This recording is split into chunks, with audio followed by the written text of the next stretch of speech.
Can you tell us about the upcoming gala that you all have going on?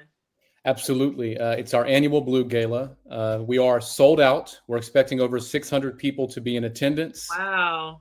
We have three well-known individuals in the political scene that will be our speakers. We have one keynote, of course, that's Congresswoman Maxine Waters of Los Angeles, Mhm. uh, very distinguished member of Congress, the ninth most senior, meaning in terms of seniority, the number of years that she has served to make her among those in House leadership who have a lot of privilege.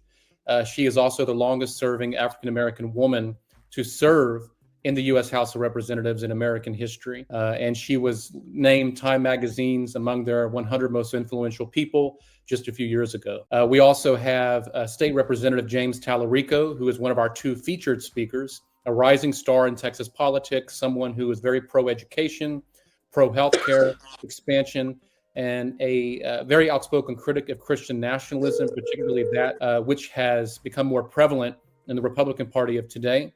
And Mhm. last but certainly not least, our other featured speaker is Amanda Zyrowski, a activist for women's rights. She rose to prominence in 2022 whenever she was 18 weeks pregnant. Her and her husband wanted their child, were planning, and then there were complications. Things took a left turn, and it was clear that her pregnancy was non-viable and threatening her life.